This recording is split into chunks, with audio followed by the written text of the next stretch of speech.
So రాజయోగాలు ఉండాలి, అలాగే మాస్ ఫాలోయింగ్ ఉండాలి. Okay, he's a mediocre or normal performer in education. కొన్ని సూపర్ డూపర్ హిట్స్ ఇవ్వడం అలాంటివన్నీ కూడా జరిగాయి. గురువు రవితో ఉండటం అనేది అద్భుతమైన కాంబినేషన్ అండి. కొన్ని స్టెప్స్ తీసుకున్నారు. ఎందుకు వారికి వైఫ్స్ ఉన్నారు అని అంటే, బట్ ఇవి కారణాలు అని చెప్తున్నాను. అలాగే మినిస్ట్రీస్ లాంటివి తీసుకునే అవకాశాలు కనపడుతున్నాయి. వీరికైతే ఒక మంచి డెస్టినీ కనపడుతోంది, ఒక మంచి గ్రోత్ కనపడుతోంది పొలిటికల్ లైన్లో.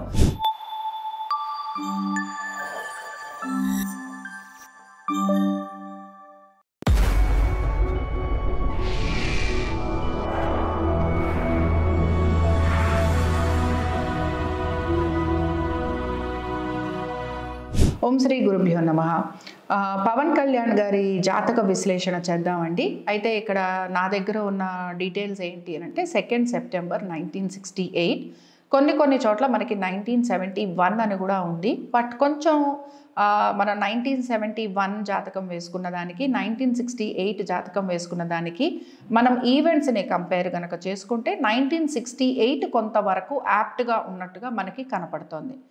ఇక్కడ ప్రధానంగా వీరి జాతకం కనుక వేసుకుంటే, ఎందుకంటే ఇక్కడ ఏంటంటే మనకి టైమ్ ఆఫ్ బర్త్ అనేది లేదు. ఎప్పుడైనా సరే ఒక జాతక విశ్లేషణ చేయడానికి టైమ్ ఆఫ్ బర్త్ అనేది చాలా అవసరము. బట్ టైమ్ ఆఫ్ బర్త్ లేకపోయినా కూడా కొన్ని అదర్ మెథడ్స్ ఉన్నాయి. ఒకటి మనకి నాడీ పద్ధతి ఒకటి ఉంది, ఇలాంటి కొన్ని పద్ధతులు ఉన్నాయి. అలాగే మనం కొన్ని గ్రహాలు ఏ విధంగా వీరికి సపోర్టివ్గా ఉంటాయి అని జైమిని పద్ధతి ప్రకారంగా కూడా మనం చూసుకోవచ్చు. కొంతవరకు లగ్నం కనుక ఫిక్స్ అయ్యిందంటే మనం ఏ పద్ధతి చూసినా కూడా మనకి అద్భుతమైన రిజల్ట్స్ వస్తాయన్నమాట.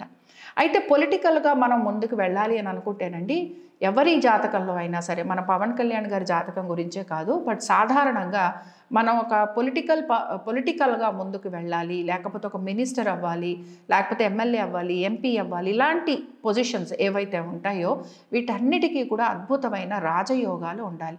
సో రాజయోగాలు ఉండాలి, అలాగే మాస్ ఫాలోయింగ్ ఉండాలి.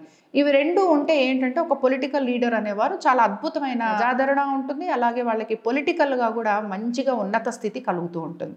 సరే, ఇక్కడ వీరికి కనుక మనం చూసుకున్నామని అంటే వీరి చైల్డ్హుడ్ అంతా కూడా మనకి చాలా పెద్దగా ఏమీ కనిపించదు అనమాట. చాలా సామాన్యంగా నడుస్తుంది. ఎడ్యుకేషన్ మీద అంత ఇంట్రెస్ట్ చూపించిన వ్యక్తిగా కూడా మనకేమీ కనిపించరు. అంటే బేసిక్ ఎడ్యుకేషన్ పరంగా నార్మల్గా ముందుకు వెళ్తుందే తప్ప ఎడ్యుకేషన్ పరంగా చాలా అద్భుతంగా ఉన్నారు అన్నటం కానీ మనకి ఇక్కడ కనిపించదు. మెయిన్గా జాతకం వేసిన వెంటనే 2 నీచ గ్రహాలు, 2 పాపగ్రహాలు, అవి కూడా 2 నీచ గ్రహాలు అనమాట. పాపగ్రహాలు ఏమిటి అంటే శని, ఆయన నీచంలోనే ఉన్నాడు, అలాగే కుజుడు కూడా నీచంలోనే ఉన్నాడు.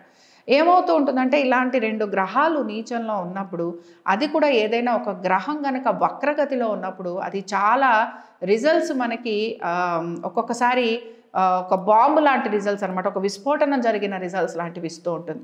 సో ముఖ్యంగా ఇక్కడ శనిగ్రహాన్ని కనుక మనం తీసుకుంటే, ఈ శనిగ్రహం ఎలా ఉన్నాడు అని అంటే రిట్రో అయి ఉన్నాడు, నీచంలో ఉన్నాడు, అండ్ ఆయన వెనక్కి వస్తూ రాహుకేతు యాక్సెస్లో కూడా ఉన్నాడు. సో అందుకని బేసిక్గా నేను ఆయన చైల్డ్హుడ్ కనుక తీసుకుంటే శనిగ్రహం ప్రకారం తీసుకోలేదు, బట్ నేను మీకు ఊరికనే కాంబినేషన్స్లో చెప్పుకుంటూ వస్తున్నాను. కాబట్టి బేసిక్ ఎడ్యుకేషన్ ప్రకారంగా మనకేమీ చాలా okay, he's a mediocre or normal performer in education. తర్వాత వృత్తిపరంగా మనకి చూసుకుంటే కూడా అసలు కొంత ఏజ్ వరకు వారికి క్లారిటీ ఉండదన్నమాట. అంటే ఏం చేయాలి, ఏం చేస్తే నేను బాగా వృద్ధిలోకి వస్తాను, కొంతవరకు ఒక కన్ఫ్యూషన్ స్టేట్ నడుచుంటుంది. బట్ తర్వాత వారు మూవీస్లోకి వచ్చిన తర్వాత కొన్ని సూపర్ డూపర్ హిట్స్ ఇవ్వడం అలాంటివన్నీ కూడా జరిగాయి.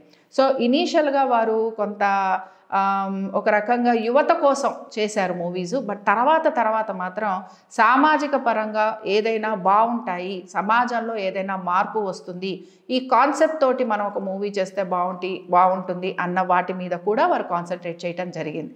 ఇక్కడ బేసిక్గా వీరి జాతకం కనుక మనం చూస్తేనండి, దేని మీద కూడా వీరికి ఒక లైకింగ్ ఉండదు అనమాట. ఇప్పుడు చూడండి, మన అందరం ఉంటాం కదా, మనకి పిల్లల మీద ఇష్టం ఉంటుంది, లేకపోతే డబ్బు మీద ఆసక్తి ఉంటుంది, ఆస్తిపాస్తుల మీద ఆసక్తి ఉంటుంది. వీరేంటంటే వచ్చేంత వరకు వీరికి ఆ పట్టు ఉంటుంది, అది నాకు రావాలి, అది నేను సాధించాలి అనుకుంటారు. ఎప్పుడైతే వీరికి అది చేతిలోకి వచ్చేస్తుందో అప్పుడు దాని మీద వారికి అంత ఇంట్రెస్ట్ ఉండదు. సో ఇది ఒకటి మనకి డిటాచ్మెంట్ అంటాం కదా, ఈ డిటాచ్మెంట్ అనేది మనకి కొద్దిగా ఇక్కడ వీరి దానిలో కనపడుతూ ఉంటుంది. అలాగే వీరిలో ఉన్న కొన్ని యోగాలు ప్రతి దాని నుంచి కూడా డిటాచ్ చేస్తూ ఉంటాయి. ఒక రకంగా వారి యొక్క వైవాహిక జీవితం అనుకుందాం, లేకపోతే డబ్బు సంపాదించారు, డబ్బు సంపాదించిన తర్వాత దాని నుంచి డిటాచ్మెంట్ అనుకుందాం, మూవీస్ చేశారు, మూవీస్ నుంచి డిటాచ్మెంట్ అనుకుందాం, ఇలాంటివి అనమాట. బట్ ఇక్కడ గురువు రవితో ఉండటం అనేది అద్భుతమైన కాంబినేషన్ అండి. చాలా మంచి సోల్ ఉన్న వ్యక్తి, అలాగే చాలా మంచి మాస్ ఫాలోయింగ్ మాత్రం వీరికి ఖచ్చితంగా ఉంటుంది. ఇప్పుడు వీరు ఒక రకంగా వీరి దీనిలో మనం వారి పర్సనల్ లైఫ్ గురించి ఎక్కువగా మాట్లాడుకోవద్దు, ఇది అందరికీ తెలిసిన విషయమే. బట్ ఎందుకు పర్సనల్ లైఫ్లో కూడా వారు కొన్ని స్టెప్స్ తీసుకున్నారు, ఎందుకు వారికి వైఫ్స్ ఉన్నారు అని అంటే, నీచ శుక్రుడు ఒకడు అవ్వటము, నీచభంగ రాజయోగంలోకి రావడము, అక్కడ బుధుడు కూడా ఉండటం, ఇలాంటి కొన్ని కారణాలు ఉన్నాయి, కొన్ని కాంబినేషన్స్ కూడా ఉన్నాయి. వీటి వల్ల ఏంటంటే కొంచెం వారికి ఇందాకే చెప్పినట్టుగా ఒక రకంగా ఒక చేంజ్ కోసం, లేకపోతే ఇంకేదైనా కోరుకున్న విధంగా లైఫ్ ఉంటుందేమో అని ఆసక్తి చూపించటం, ఇలాంటివి కూడా ఉండొచ్చు. కాబట్టి ఇది వారి మనసు అని మనం ఇప్పుడు ఆయన మనసులోకి వెళ్ళి మనం చెప్పలేం. బట్ ఇవి కారణాలు అని చెప్తున్నాను. సరే, ఇంకా వృత్తిపరంగా అయిపోయింది. ఇప్పుడు మనం పొలిటికల్గా చూద్దామండి. పొలిటికల్గా కనుక మనం చూసుకుంటే ఇప్పుడైతే ఎట్ ప్రెజెంట్ వారికి మంచి టైమే నడుస్తోంది. బట్ ఇప్పుడు నడుస్తున్న పీరియడ్ కంటే కూడా వీరికి తర్వాత వచ్చే పీరియడ్ అంతా కూడా చాలా అద్భుతంగా ఉండబోతోంది. ఒక రకంగా పొలిటికల్ లైన్లోనే వీరు కంటిన్యూ అయ్యే అవకాశాలు కనపడుతున్నాయి. అలాగే మినిస్ట్రీస్ లాంటివి తీసుకునే అవకాశాలు కనపడుతున్నాయి. ప్రజల్లోకి వచ్చి ప్రజలతోటి ఉండి ప్రజల కష్ట సుఖాలు తెలుసుకునే వ్యక్తిగా వీరు గుర్తింపు పొందుతారు. కాబట్టి ఇనీషియల్గా ఇప్పుడు వీరు ఎమ్మెల్యేగా లేకపోతే పిఠాపురంలో నుంచోవడం జరిగింది. వీరు గెలుస్తారని కూడా నేను ఒక ప్రీవియస్ వీడియోలో చెప్పడం జరిగింది. బట్ వీరు గెలిచిన తర్వాత కూడా ఇనీషియల్గా వీరికి కొన్ని సెట్ బ్యాక్ పీరియడ్స్ అయితే ఉంటాయి. అంతే, ఇవి మెల్లమెల్లగా వీరు దాటుకుంటూ రావాల్సిన పరిస్థితి కనపడుతోంది. ఎప్పుడైతే వీరు ఈ సెట్ బ్యాక్ పీరియడ్ని కూడా దాటుకొని వస్తారో ఆటోమేటిక్గా ఏదైతే పొలిటికల్ జర్నీ అనేది ఉంటుందో అది వీరికి సాఫీగా అవుతూ వస్తూ ఉంటుంది. కాబట్టి ఇనీషియల్గా కొంచెం సెట్ బ్యాక్ పీరియడ్ ఉంటుందండి. అలాగే వారి ఆలోచనకి తగినట్టుగా అక్కడ ఆచరణ అనేది కనిపించకపోవచ్చు, లేకపోతే వారి ఏవైతే ఎక్స్పెక్ట్ చేస్తున్నారో ఆ ఎక్స్పెక్టేషన్స్కి తగినట్టుగా అక్కడ ఉండకపోవచ్చు. అది మాత్రం ఖచ్చితంగా ఉంటుంది. కొంత వీరు ఒక కమింగ్ 5 years మాత్రం ఎక్స్ట్రా ఎఫర్ట్ పెట్టాల్సిన పరిస్థితులు కనపడుతున్నాయి. అలాగే ప్రతి చోట కూడా వీరు ఖచ్చితంగా మాట్లాడటం కనపడుతుంది, వారి వాయిస్ ఇవ్వటం కనపడుతుంది. ప్రతి చోట కూడా ఒక ఫాలోయింగ్ అనేది కూడా వీరికి కనపడుతూ ఉంటుంది. అందుకని ఏంటంటేనండి, ఓవరాల్గా కనుక వీరిది చూసుకున్నాము అని అంటే వీరికైతే ఒక మంచి డెస్టినీ కనపడుతోంది, ఒక మంచి గ్రోత్ కనపడుతుంది పొలిటికల్ లైన్లో. బట్ ఇప్పుడు వీరు విన్ అయినా కూడా కొంత వీరికి సమయం పడుతుంది. వీరిని వీరు ప్రూవ్ చేసుకోవడానికి వీరికి కొంత సమయం పడుతుంది. కొంచెం పరిస్థితులు ప్రతికూలంగా కూడా ఉంటాయి. అలాగే వారు అనుకున్న విధంగా ప్రతిదీ కూడా వారు ఏవైతే సాధించాలి అనుకున్నారో దాని గురించి కొంచెం వారు కష్టపడటం కనపడుతూ ఉంటుంది. బట్ డెఫినెట్గా వారు చాలా మంచిగా, అంటే over a period of time మెల్లమెల్లగా వారు ప్రతిదీ కూడా సాధించుకుంటూ వస్తారు. ఒక్క విషయం చెప్పాలండి, కుజుడు నీచంలో ఉన్నంత మాత్రాన ఏమీ ఇవ్వడు అని ఎప్పుడూ అనుకోకూడదు. అంటే వీళ్ళు కొంచెం ఇంట్రోవర్ట్స్గా ఉంటారు, లేకపోతే చాలా వరకు కలవకుండా ఉండాలనే ప్రయత్నం చేస్తారు. బట్ నీచ కుజుడు ఉన్నప్పుడు ఎలా ఉంటాడు అని అంటే ఏదైనా సరే సాధించాలి, ఫస్ట్ దాని మీద ఇంట్రెస్ట్ చూపించరు. కానీ ఎప్పుడైతే ఇంట్రెస్ట్ చూపిస్తారో అప్పుడు అది మొత్తం వారి చేతిలోకి వచ్చేంత వరకు కూడా వాళ్ళు కష్టపడుతూ ఉంటారు.